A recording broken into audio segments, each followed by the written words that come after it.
padahal itu sebenarnya kekayaan budaya Indonesia. Nah, saya setuju tuh.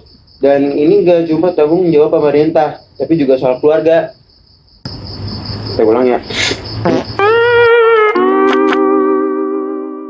Besar, melainkan rumah biasa yang digunakan oleh ulang ya. Dah.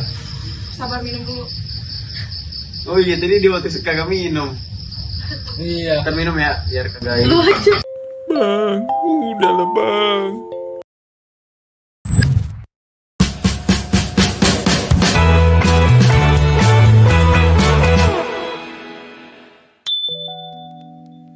Halo pendengar setia Suara Keadilan.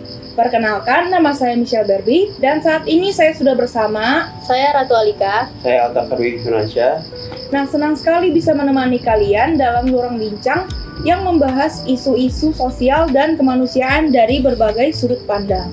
Betul banget nih, dan hari ini kita akan bahas sesuatu yang menyentuh sisi kemanusiaan kita sebagai bangsa yang katanya hidup dalam semangat Bhinneka Tunggal Ika. Topik kita kali ini adalah kerusakan rumah doa di Padang dan nasib pelajar agama minoritas di Indonesia. Nah, sebuah peristiwa yang bukan hanya mengguncang hati, tapi juga menggugah pertanyaan, seberapa aman sih sebenarnya kita memiliki kebebasan beragama di negeri Indonesia ini? Nah, jadi beberapa waktu lalu publik dikejutkan oleh peristiwa di Kota Padang, Sumatera Barat. Sebuah rumah doa yang digunakan oleh pelajar beragama Kristen dirusak oleh sekelompok warga nih. Rumah itu sebenarnya hanya digunakan sebagai tempat ibadah sementara oleh mahasiswa dan pelajar dari luar daerah. Benar, menurut laporan dari sejumlah media seperti Kompas dan BBC Indonesia, kejadian ini berawal dari protes warga sekitar yang menilai rumah doa itu tidak memiliki izin resmi. Namun yang disayangkan adalah proses-proses itu berubah jadi tindakan perusakan dan intimidasi. Padahal rumah doa itu bukan gereja besar, melainkan rumah biasa yang digunakan oleh kegiatan rohani kecil. Dan yang lebih memprihatinkan, para pelajar yang tinggal di sana merasa trauma dan memilih untuk tidak melapor karena takut akan tertekan sosial. Ya bayangkan aja nih, mereka datang ke Padang untuk menuntut ilmu, tapi harus menghadapi berbagai tekanan hanya karena ingin beribadah sesuai keyakinan mereka. Ini menunjukkan bahwa masih ada ketegangan antara legalitas rumah ibadah dan hak beribadah yang dijamin konstitusi. Kalau bicara dari sisi hukum, UUD 1945 pasal 29 ayat 2 jelas dinyatakan negara menjamin kemerdekaan tiap-tiap penduduk untuk memeluk agamanya masing-masing dan untuk beribadah menurut agamanya dan kepercayaannya itu. Artinya, hak untuk beribadah adalah hak dasar yang tidak boleh diganggu oleh siapapun. Tapi dalam praktiknya, izin rumah ibadah sering dijadikan alat untuk membatasi kelompok tertentu. Peraturan bersama Menteri tahun 2006 memang mengatur pendirian rumah ibadah, tapi peraturan itu juga membuka ruang bagi rumah doa sementara. Nah, disinilah biasanya sering muncul masalah. Banyak masyarakat yang tidak memahami aturan ini dan langsung menolak rumah doa minoritas dengan alasan tidak ada izinnya. Padahal selama kita tidak mengganggu ketertiban umum dan hanya digunakan secara internal, seharusnya rumah doa tersebut sah-sah saja. Nah, selain itu, lembaga seperti Setara Institute dan Komnas HAM mencatat bahwa kasus intoleransi terhadap kelompok minoritas agama masih tinggi di Indonesia, termasuk terhadap pelajar. Padahal pendidikan seharusnya menjadi tempat tumbuhnya toleransi nih, dan saling menghargai, bukan diskriminasi. Nah, sekarang kita coba bayangkan perspektif seorang pelajar minoritas. Mereka datang dari luar daerah, mungkin dari NTT, Papua, Toraja, atau berbagai daerah lainnya, lalu menempuh pendidikan di Padang. Mereka tinggal di kos atau di asrama misalnya, yang jauh dari keluarga.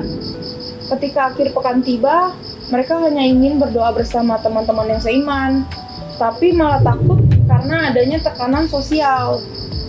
Terus ada salah satu testimoni dari pelajar yang sempat diwawancarai oleh media lokal.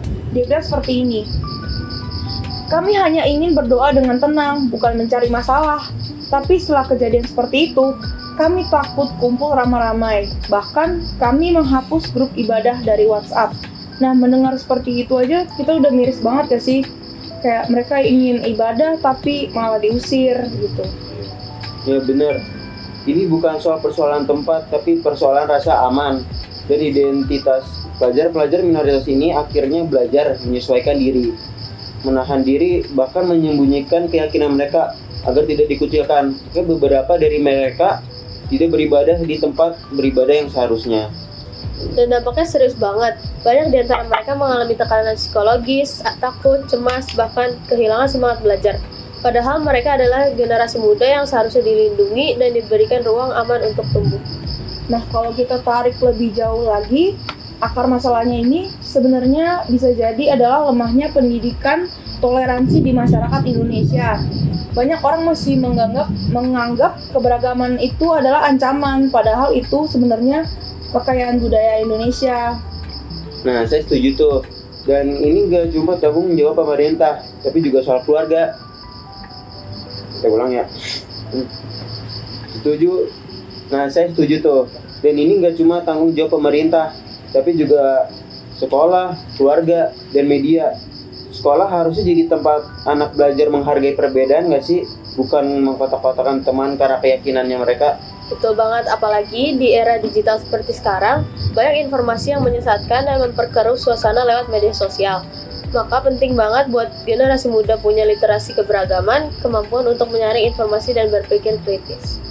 Nah, sekarang saya mau tanya nih, jadi apa sih yang kita bisa lakukan sebagai masyarakat Indonesia? Nih, ada nggak yang mau kasih jawaban? Nah, ada nih. Jadi pertama, kita harus berani bicara ketika melihat ketidakadilan.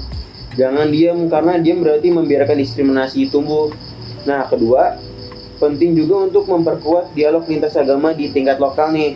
Pemerintah daerah, kampus, dan komunitas lain bisa berkolaborasi menciptakan kegiatan lintas iman agar masyarakat lebih saling mengenal satu sama lain. Dan yang terakhir, kita semua harus mengingat bahwa Indonesia berdiri di atas fondasi keberagaman. Agama, suku, dan budaya mungkin berbeda, tapi nilai kemanusiaan tetap sama. Nah, semoga peristiwa di Padang ini bisa menjadi pelajaran penting bukan hanya bagi pemerintah, tapi juga bagi kita semua, masyarakat Indonesia, bahwa hak beribadah bukanlah hak yang bisa ditawar-tawar. Nah, jangan lupa teman-teman, toleransi bisa dimulai ya dari hal yang kecil, dari cara kita menghargai teman, keluarga, tetangga, bahkan orang-orang di sekitar kita. Itu aja sih obrolan kita hari ini di Suara Keadilan. Terima kasih semuanya sudah mendengarkan. Sampai jumpa di episode berikutnya. Salam damai untuk Indonesia. Dadah. Halo pendengar setia Suara Hati. Suara Hati. Aku bego nih. Kenapa enggak? Ayo, dah. Sabar minum dulu. Oh iya, tadi di waktu kagak minum. Iya. Kita minum ya, biar kagak ini. Bahasan beragama di negeri ini gitu. Bentar ya, gue ditelepon. Kocak nih. Udah nggak sih? Terus gimana dong? Masuk lupa. Pulang.